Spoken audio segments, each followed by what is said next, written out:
Good morning. Hello, hello, hello. It's Monday again. Just keeps coming round Monday, doesn't it? I think this is going to be one of those days where I need the light on. I can already tell. Let me just organize this stuff. Hello from Mexico. Look at that. Right, I took the whole weekend off. I didn't do any work at all except for ordering materials. That's it. It was so nice.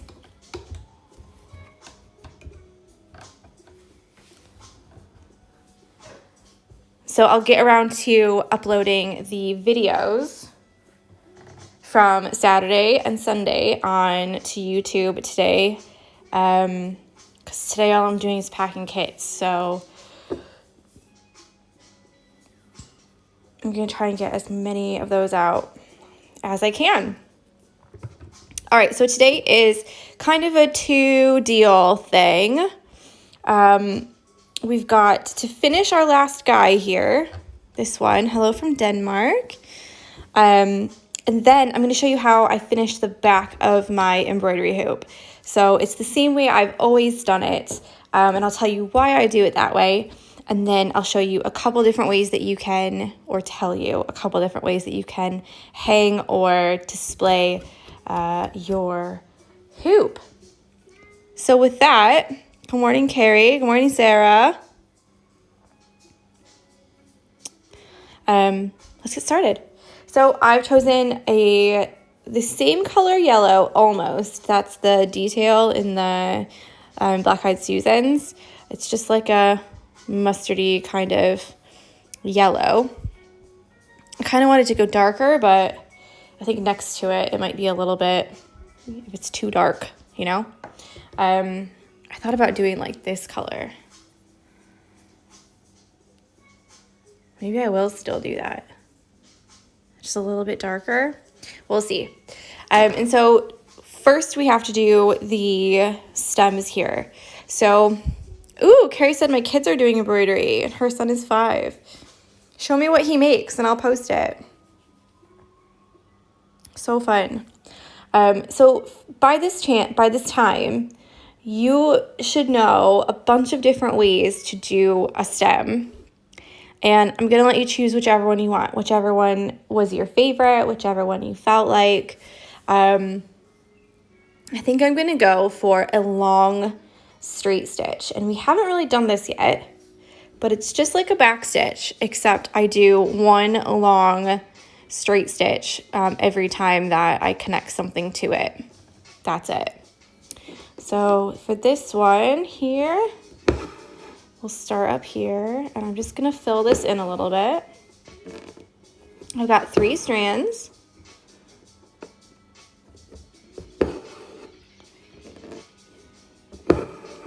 I've also got a little poll about another stitch along in my stories because I cannot do a stitch along by myself. So if y'all want another one, then I'll happy to do it. But I just want to make sure that you guys want it, you know? Otherwise, I'll just do some random patterns for a little while. Okay, so I've got my 4 stitches for just the stem underneath here. And I'm just going to do one big long stitch from here to here. Oh, look who showed up. And then we'll do one from here down to here.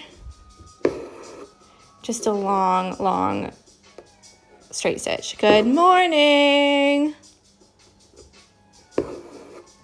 Now, for these ones, you can choose to do, again, whichever you liked. If you want to do just a couple satin stitches, you can do that. If you want to do a lazy daisy, because it's a little bit rounded on the end, of course you could. I think I'm going to go just for a satin stitch-ish.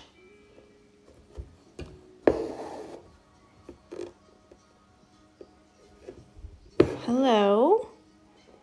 I'm going to make all of them go through the same hole at the bottom.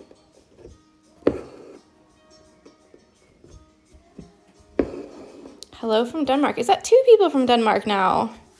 Didn't we have someone else from Denmark? I'm going to jump straight up here to this one.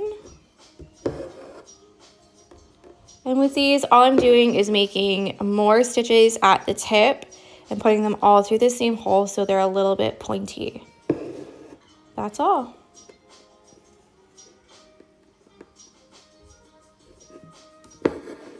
Gotta go, bye. I'll DM you soon. Have a good evening. Yeah, I know, right? Susanna says, I can't believe this is the last flower. Well, for a little while at least. So with this one, the long straight stitches, they do look really plain and simple, which is a really nice look sometimes, especially if you already have a bunch of other stuff going on, or another part of your flower is going to have a lot of texture, like the French knots for ours.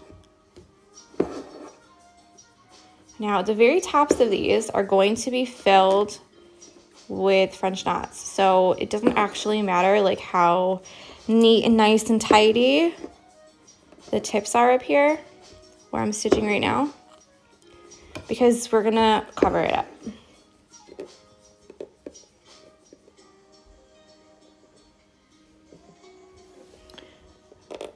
Where is that? There we go. And again, I'm just stopping every time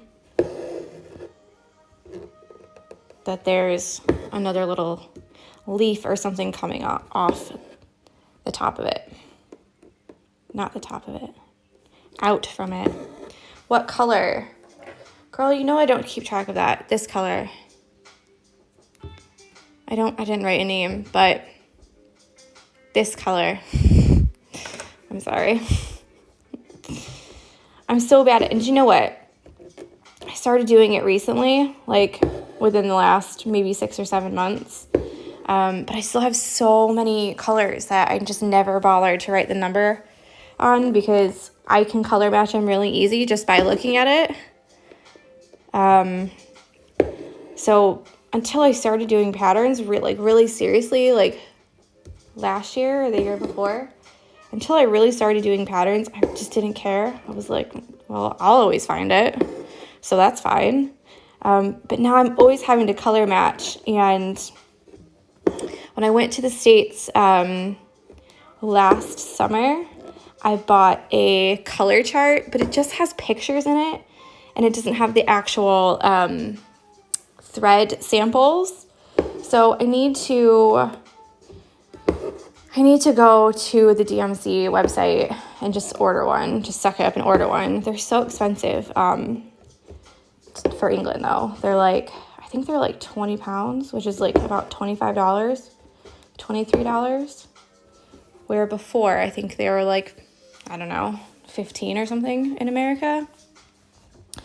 Okay, so this is what we've got so far. This little guy, and then we're going to do French knots on the top. So all of these little bits here are all going to be covered up.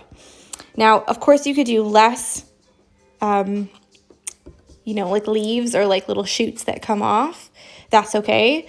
As I said before, you could have done a lazy daisy like here, and then did a straight line in the middle. You could have just done a whip stitch instead of a straight stitch. You could have done some satin stitch. Like, it's totally up to you what you decide to do for this last one. So this is literally just 3 strands, and then all I'm doing is doing one long straight stitch, or back stitch, I guess, until I get to the next thing that's shooting out. So just one long stitch each time.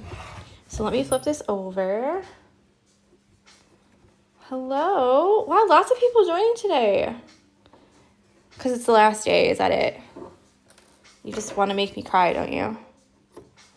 I always cry on the last day. Okay, so we've got that. Now, I said I might do this really dark color. What do you guys think? I'm thinking maybe the dark one. Now that I look at it. That one. Or that one.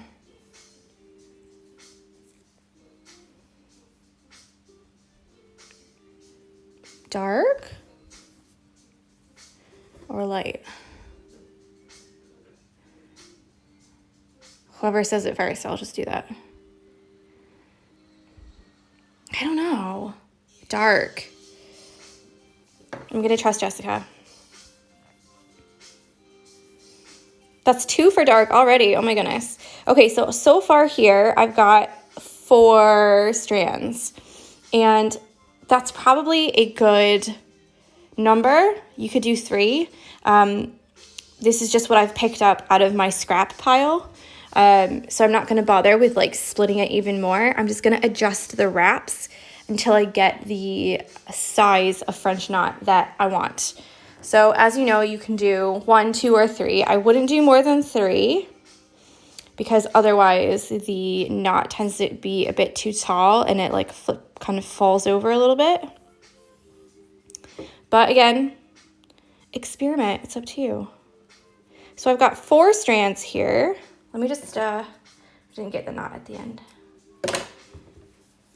So let's see. I'm gonna really shove that first one right on the edge because then the knot will be kind of halfway over in the green and then halfway in the actual, you know, flower part. So let's try 1. So this is what I mean by you can always try it out, like try it before you buy it. Because if you just don't push your needle down all the way, you can see the size of the knot that you're going to get. So that's probably good. Let me try 2.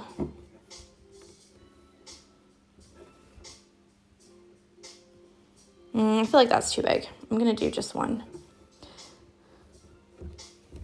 So I've got 4 strands and 1 wrap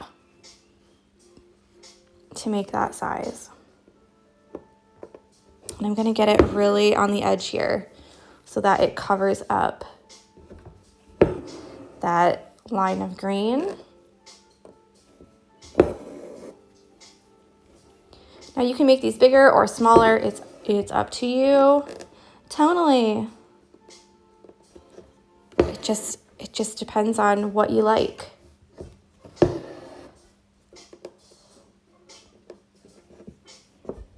An easy, Jessica said, I'm so grateful for an easy one today. I thought I would end on an easy one.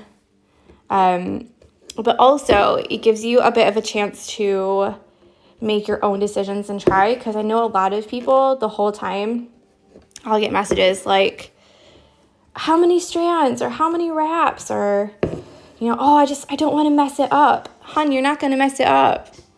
You can always take out and do it again.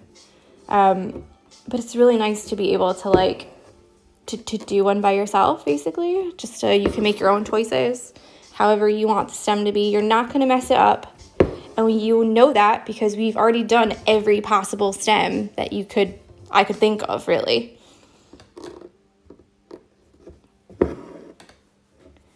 So it's nice to get a little bit of confidence and to choose your own one. So we've got that for this one, and you guys know what I'm like. So I'm going to flip it over and do a knot and cut it so I don't have that line going over there. And if you're new, I absolutely hate it when artists do that. When you have a really, really, really nice hoop and they put all this time into it, and then through the fabric, all you can see is just like lines going from each thing to each thing. That and saggy fabric, I think, are like my 2 pet peeves. And I'm not like calling anyone out specifically or anything like that. Like, that's not me. So it's just every time I see it, no matter who it is, I'm like, oh, babe, that could have been so cool. Why did you ruin it by doing that? Tighten that fabric.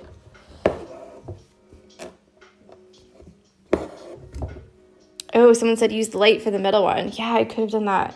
That would have looked nice to have the two colors, especially since it's like a little bit taller than the other ones. The other thing you could have done is mix the two together. So you could have done 2 strands of one and 2 strands of the other and mix the thread. I know on the last stitch along we did a day with mixed thread for the free stitch along. I think for the paid one too, actually. Yeah, Melanie says saggy fabric just ruins the piece. It really does. And it's something that's so simple as well, you know, like you just have to make it tight.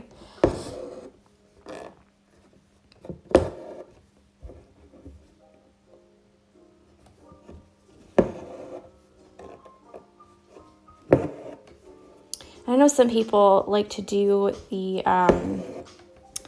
so this, I call this like the stabby method, you know, where each one is like a stab, stab, stab. But other people like to use the fabric like this. They like to hold it and kind of like go like this and then do things with the thread and like move it move it around. Do you know what I'm trying to say? So for me, I would always go like 1 stitch and then 2 stitches. And other people, they like to have the fabric loose so that they can like just do it all in one go. I tried doing that and I didn't like it, so that's why I don't do it. That's why I don't do it. But some people do like to do that, and that's fine. But just tighten your fabric when you're done.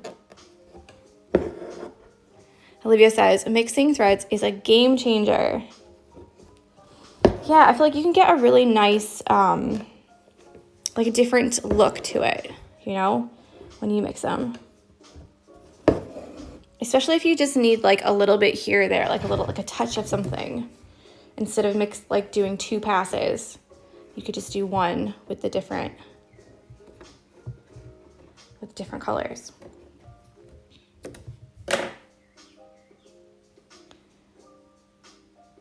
Okay. Well, let me just make another knot. And then the last one, and then we're done. But hang on, because I'm going to show you how to finish the back. If you've already done it before, then you are already going to know what I'm going to say, so that's fine. And a lot of people will have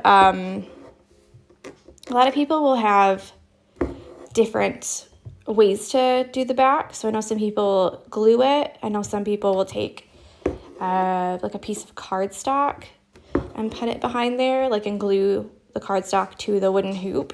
There's lots of different ways that you can do it, so you don't have to do it the same way that I do it. Do you know what I mean? Like, you can do your own way, you can make your own way. Ooh, Jessica says, I might mix light pink and purple to be like a baby hydrangea. That would be really pretty. Do that. It's meant to be yarrow. But of course you can make it into a different kind of flower. I was trying to find flowers that like I haven't done before. And there's so many that like I haven't drawn that I haven't done on any of the stitch alongs.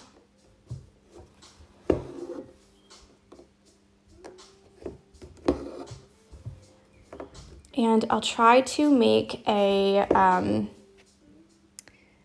I need one on the other side? I feel like I do. I'll try to make a little Google survey like I did, not the last for the free stitch along or the Garden Ladies one, but the one before that in September. I like to do a little survey at the end so that I can see how I can, make it better. I will say I am going to redo some of my YouTube stuff, so to try to like organize it a bit better. Okay, so this is what we have. I'm not going to close this hoop because I'm still working on it. I still have the pansy to finish, which is looking really good. I'm like, not to toot my own horn, but I really like that one. I have to finish this thing here with the white. And then obviously my poppies. So those are the 3 that I really want to do. And then I might add something to this one here. Because like I said yesterday, down here is a bit bright and up here is like really muted. So I might add a bit of this color in with this one to try and make it a little bit more, you know, cohesive a little bit. So I'll take this out, 1, so I can work on it later. And 2, because I need to show you what to do to close it. Although I'm not going to close this one. I'm going to close a different one so that you can see. Let me move this out of the way. And I need to get my big scissors. Just a minute. I thought I had them over here.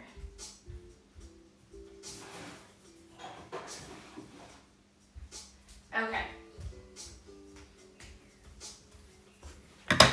So this is what we've got.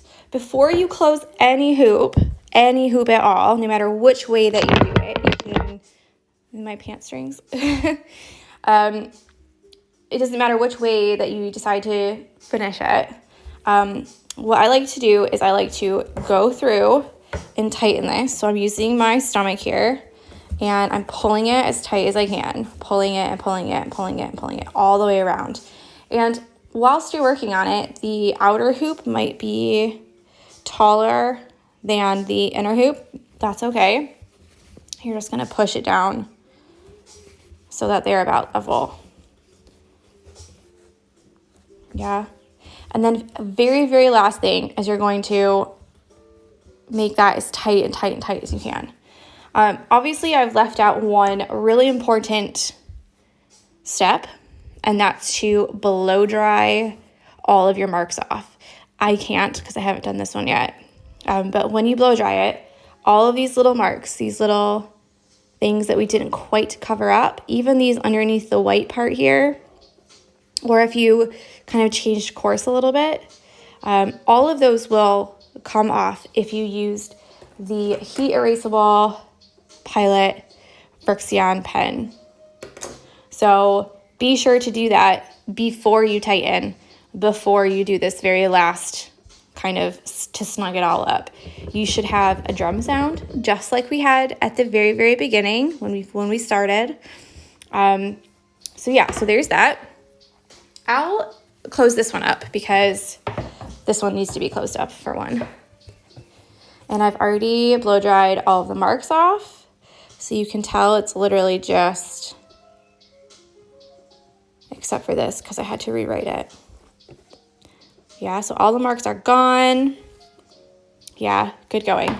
So with any kind of fabric, the more that you work it, especially if you didn't use the pinking shears, I have a hard time saying that. The pinking shears are scissors that are zigzaggies, and they zigzag your, the edge of your fabric, and it makes it so that it doesn't fray. Now, I do have pinking shears, but they're my mother-in-law's, and I think they're from about 1970, and they're not sharp at all, as in they don't cut fabric. They don't even cut paper. So I just end up doing it this way. And you have to cut those anyways, because we want to have, there we go.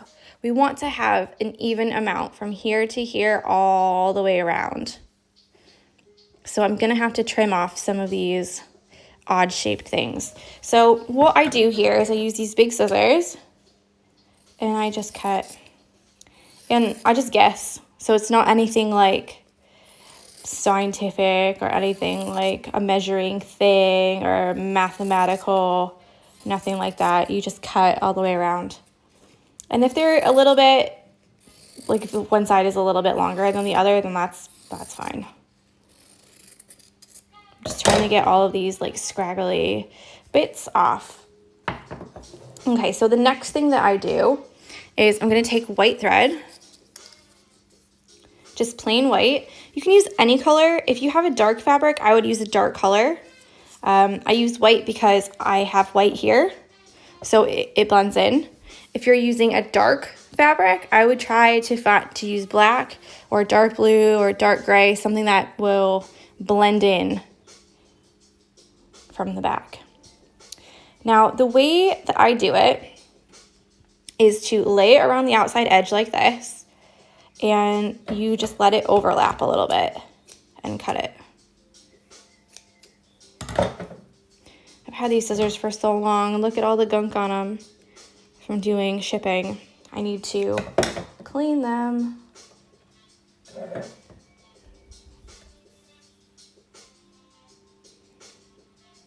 Okay, so I'm just gonna thread it a little bit. No knots on the end. And what we're gonna do is we're gonna do a running stitch. And the running stitch is like this. In, out, in, out, in, out. And you can tell that it's already becoming frayed, and that's fine. Yeah? And then you pull it through. Not all the way. You want to leave a tail there. Okay? And we're going to do that all the way around. So, you don't want to be too far in, or else you're going to have like a, what's it called? It'll be like sticking out a lot, you know? Oh my gosh, what's that called? That's gonna drive me crazy. But you don't want to be too close to the edge either, or else your stitches might pull out when we close it. So it's a fine line, but I like to go about that far. So here we go. And I do about 10, just really fill your needle up. Again, it's not mathematical. It's not any kind of like, oh, you have to do it this way. Just pull it through. All right, so the reason I do it like this is because if anything happened to your fabric, if you glue the back of it, then you're basically screwed. You can't take the fabric out and like spot clean it, wash it, anything like that, especially if you're gonna hang it on the wall or put it on a bookcase and it falls off, maybe it falls on the floor, and you know, you get like dirt on the fabric. This way, you can take it out, wash it, spot clean it, whatever, Tide to Go pen, cool water, and you can put it back into the hoop and stitch it back in when you're done. So you could even use like a bunch of fabric on the back. So I like to make mine about this far. But you could leave more fabric on the back so that your hole when you cinch it is like really small. Again, didn't mean that for that to sound like that. I'm sorry.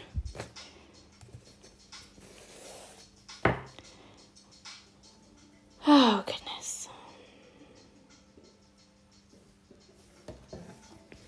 So yeah, and then if you leave the extra fabric on there, then you could do something else with it.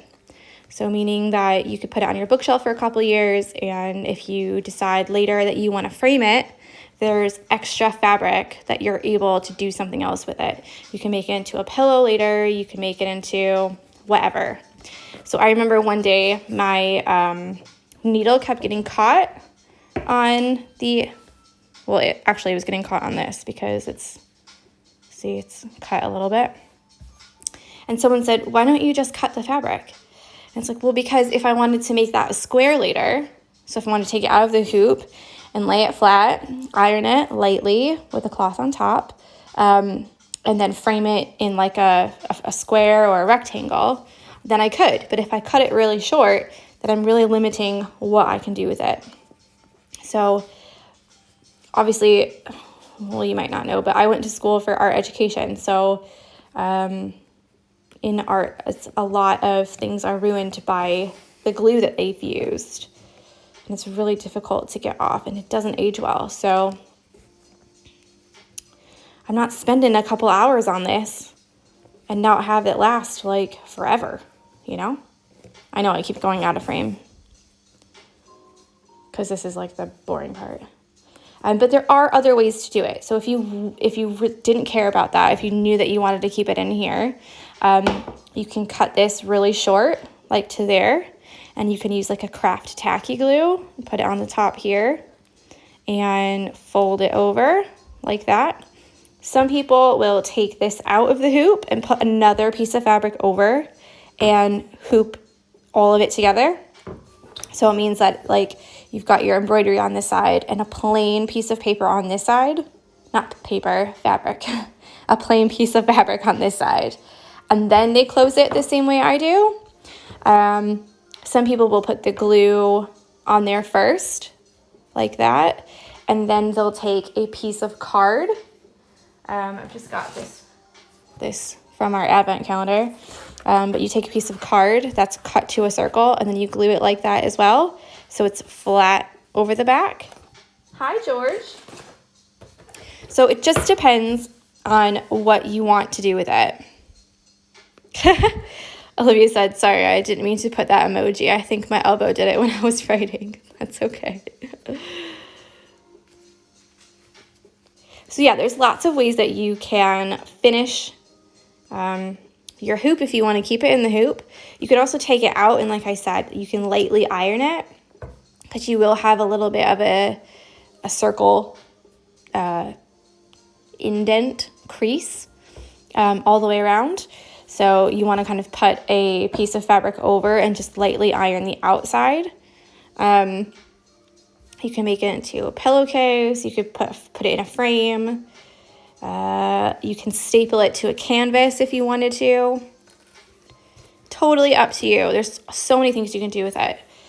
Someone, I think it was Sarah, she did one of these and then she cut it out and stitched it to a jacket maybe? Or a shirt? Oh, I can't remember. But it was really cute when she was done. Right, so what you're going to want to do is, because we've gone all the way around now, yeah, one is a little bit shorter than the other, pull the short one. You want to be about even, yeah? And this is the part that I always hate the most. So you're going to pull it tight, and then you're going to do another knot. And you want to pull that tight as well, but not too tight or these threads will snap. So that's what I mean. I always hate that part because sometimes the threads will snap and then you have to stitch it again around the outside. And then what I like to do is just put it in a little bow like this. Sometimes a double knot bow. And then I cut these a little bit longer. Just tuck them in, and that's because if I want to take them off later, then I can. So there's that, and that's how I do mine. You can prop these up on the bookshelf. You can hang them on the wall. If you hang them on the wall, there's a couple ways you can do that. You can put just a regular old nail in the wall, just a regular nail, and then you slide this over top of it so it looks like this. So you just have a circle on the wall. That's it. You could also do the like hanging string method. So I've got a piece of twine. That's what comes in all the kits. Not this long, obviously. This was for something else, but it was here, so I'm just going to use it.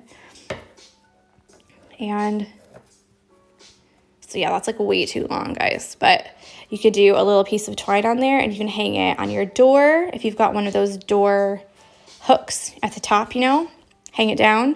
Put it on your doorknob if you want. You can hang it just on the wall. Again, you need to put a nail or something in there for it to hang on.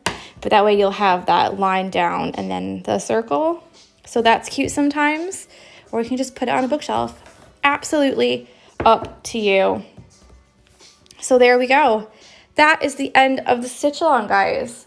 I'll try and get the Google survey thing up today. Yeah, I'll try and get it up today, even if it's like later in the evening. And I'll do a swipe up in my stories for that. I'm only 100 people away from 20,000. So I'm going to do a giveaway, like a big giveaway. So if you've got any ideas for that, let me know. What else? Be sure to check the Barmy Fox SAL hashtag and give some people a little bit of encouragement to finish, because we are a community here, not just me and you. It's all of us. What else, guys? I think that's it. Oh, in my stories, there's also a little thing about doing another stitch along. So if you really want one, go and say yes. If not, then say no. That's fine too.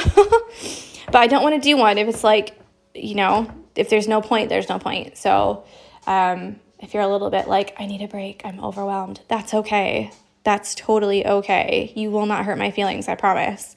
If I do another one, it won't be a grid like this. It will be something else. I don't know what yet, but we'll see. And yeah, guys, I just want to say thank you because we've been together for 15 full days. I feel like we learned a lot, and hopefully you had a good time. All right, I will talk with you later. I hope you have a lovely, lovely Monday. All right, till next time. Bye. Bye, bye, bye.